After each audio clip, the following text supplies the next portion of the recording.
और छोटा सा और पितर देवता का उसको हम पूरे उससे सुनाएंगे। जो मतलब पूरे 16 श्राद्ध में होते, कब से श्राद्ध लगते हैं, कौन से महीने में श्राद्ध लगते हैं करके इस भजन के माध्यम से मैं आपको बताऊंगी। आप ध्यान से सुनिएगा।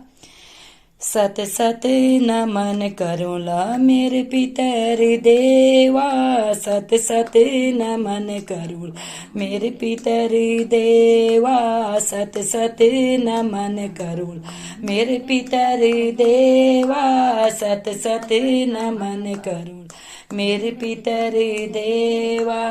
तुम कै बुलोला, तुम कै बुलोला, तुम कै बुलोला, तुम कै बुलोला, पूजिबे बुलोला, न्युत दीबे बुलोला, पूजिबे बुलोला, न्युत देबे बुलोला। मेरे पितर देवा सत सत नमन करूं, मेरे पितर देवा सत सत नमन करूं, मेरे पितर देवा सत सत नमन करूं, मेरे पितर देवा सत सत नमन करूं। बारय महणा, बार महणा, बार महणों में असोज महणा, बार महीना हो, बार महीना, बार महीना में असोज महीना, जब आल असोज श्राद्ध क दिना, तुम्हारी तिथि में तर्पण करूँ लो, तुम्हारी तिथि में तर्पण करूँ लो, तुम्हारी तिथि में तर्पण करूँ लो। मेरे पितर देवा सत सत नमन करूं, मेरे पितर देवा सत सत नमन करूं। अपनी खुशी में पहली तुमन बुलून, अपनी खुशी में पहली तुमन बुलून, अपनी खुशी में पहली तुम्हें बोलूं, अपनी खुशी में पहली तुमन बोलूं। भी होला मैं सब कुछ करूं, जो भी मेरे बेहोला मैं सब कुछ करूं। मेरे पितर देवा सत सत नमन करूं, मेरे पितर देवा सत सत नमन करूं, मेरे पितर देवा सत सत नमन करूं। अपनी छत्र छाया हम पर रखिया, अपनी छत्र छाया हम पर रखिया, हमर दगड़ी रहया तुम रूठिया न कभी, हमर दगड़ रहया तुम रूठना ना कभी, हमर दगड़ रहया ना रूठिया कभी, हमर दगड़ रहया ना रूठिया कभी। मेरे पितर देवा सत सत नमन कर, देवा सत सत नमन करूं, मेरे पितर देवा सत सत नमन करूं, मेरे पितर देवा सत सत नमन करूं। हर बारे बुलोला, हर साल बुलोला, हर बारे बुलोला, हर साल बुलोला।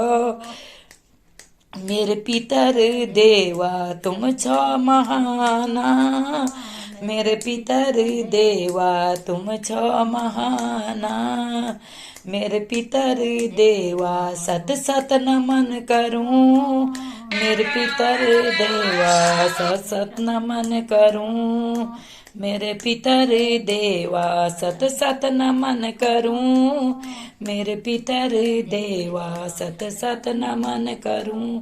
तो मित्रों रोना भी आ जाता है, गला भर जाता है पितरों का। उनको हम साल भर में 16 श्राद्ध ऐसे होते, पूरे पितरों के नाम होते। तो जो भी हमारे पितर होते हैं उन्हें बड़े भाव से प्यार से हमें बुलाना चाहिए, उनका अब जो भी अपने से बन पड़ता है, इस भजन में ये बोला कि जो मेरी हैसियत होगी, जिस तरह से मेरी स्थिति होगी, रूखा सूखा जो भी, आप अपना हमारे साथ बने रहें और आप कभी साथ मत छोड़ना, क्योंकि पितर वो फिर हमारे भगवान हो जाते, तो उनकी छत्र छाया हमारे ऊपर सदा रहती है। इसलिए उनका बड़े भाव से उनका सम्मान करना चाहिए। और जो भी हम घर में सलाह जिससे जितनी स्थिति में जैसे जो कर पाता है, ऐसा नहीं कि बहुत ज्यादा नहीं, जैसे भी जो अपनी अपनी स्थिति के अनुसार, ये 16 श्राद्ध में हर इंसान ने जो नहीं भी कर पाता, अमावस्या के दिन जो लास्ट श्राद्ध होता है, जो अमावस्या होती है उस दिन आप तर्पण कर सकते हैं। जिनके कोई भी नहीं होता वो भी गंगा जी में जाके, हरिद्वार में जाके, कहीं भी जाके तर्पण कर सकते हैं। लेकिन ये 16 श्राद्धों में मित्रों जरूर करना चाहिए, जरूर, जिनसे हो सकता है, जिनके बेटे नहीं होते, जिनके किसी बच्चों के माँ बाप नहीं हो, वो भी तर्पण कर सकते हैं अपने पितरों के लिए, क्योंकि पितरों का आशीर्वाद हर समय मिलता है। तो ईजा, कुछ आप कहना चाहोगे? ईजा को भी अपने उनकी याद आ रही होता है मित्रों बहुत, क्योंकि करना हर चीज होता है तो वो यादें आ जाती है। सब याद आ, माँ बाप भाई पति सभी, लड़की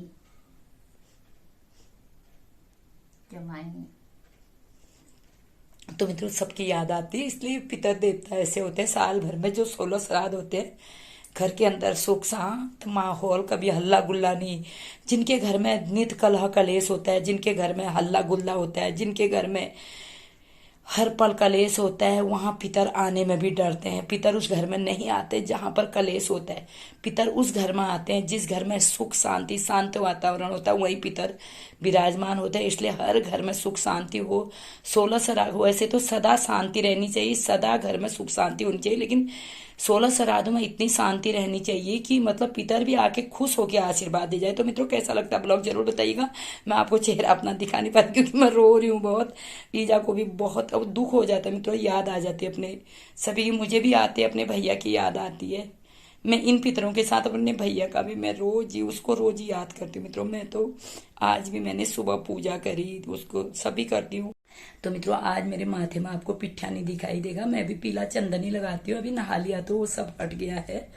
तो पितरों की याद क्या, सब जवान भी गए होते तो मित्रों, बूढ़े भी गए होते तो अपने घर के जो माता पिताजी भाई बहन किसी के भी, अब ईजा के भी जवान भैया और बेटी भी जवान, और हमारे पिताजी जो थे ईजा के हस्बैंड मेरे ससुर जी, वो भी जवानी में ही चले गए थे। तो मित्रों क्यों नहीं होता है, दुख होता है बहुत। उसके बाद भी बुढ़ापे में अगर इन लोगों को परेशान किया गया, इनको दुखी करा, तो और भी इनकी भी आत्मा दुखित होती है। इनको लगता है कि अभी मेरे साथ मेरे हस्बैंड होते या वो होते, तो हर इंसान को यही होता है मित्रों। इसलिए बड़े बूढ़ों को सदा खुश रखना चाहिए, प्रसन्न रखना चाहिए। और तो मित्रों ईजा और मैं ऐसे सुनाते रहेंगे आपको भजन। कैसा लगता है ईजा का मेरा ईजा तुम थोड़ा मुस्कुराओ, रोने के साथ हम हंसेंगे भी, रोना भी आता है हंसना भी आता है मेरे को। मेरी बहन भी, कमला भी, छोटी बहन डांटती है इतना रोया मत कर। मुझे अपने भाई की बहुत याद आती है मित्रों, बहुत याद आती है मुझे, बहुत दुख होता है। अभी भी श्राद्ध में आज भी मैंने जोत जलाई, उसको भी याद किया, सभी अपने ससुर जी को। मैंने ससुर जी कभी देखे नहीं, मैंने ननद कभी देखी नहीं। मैं अपनी ननद के लिए भी करती हूँ, अपने ससुर जी के लिए भी करती हूँ, और अपने भाई के लिए भी। सब पितरों का मैं सदा बाहर पूजा करती हूँ। कितने पंडित जी लोग मुझसे ये भी बोलते हैं हर्ष में पितरों का आह्वान क्यों करती, क्यों बुलाती। ऐसा नहीं, उनको बुलाने से क्या वो मेरा बुरा थोड़ी करेंगे, उनको मैं हर समय याद करूंगी तो आशीर्वाद ही मिलता है। तो मित्रों करते रहना, जो अपना मन करता है ना, मन जो बोलता है उसे करना चाहिए। तो मित्रों कैसा लगता है मेरा ब्लॉग, आप लोग भी खूब करिएगा। इस 16 श्राद्धों में पितरों का खूब सम्मान कीजिएगा, खूब जिससे जितना हो सके। ऐसा किसी पर वो नहीं है। तो मित्रों बने रहेगा आप लोग हमारे साथ। हाँ, कुछ नहीं भी कर पाते, जो लोग कुछ नहीं भी कर पाते, गाय को आटे का गगुरास, आटे को आप दूध में, कच्चे दूध है तो कच्चे दूध में तिल, जौ और घी 16 श्राद्धों के लिए थोड़ा बहुत भी है तो जितना हो सकता है, ऐसा नहीं कि बहुत ज्यादा। अब मैं तो ये हर इंसान से मैं यही बोलती हूँ अपने हैसियत के अनुसार, ऐसा नहीं कि नहीं है तो कहाँ से करेंगे। पानी से भी आप आटा गूंथ के पितरों का नाम लेके दे सकते हैं, फिर देखो अगले साल वो कितना भरपूर भंडार भरेंगे आपके। तो ये आप करके देखिएगा। तो मित्रों सभी को मेरा प्रणाम, छोटू को मेरा ढेर सारा प्यार। तो अगले भजन में फिर मिलते हैं आपसे।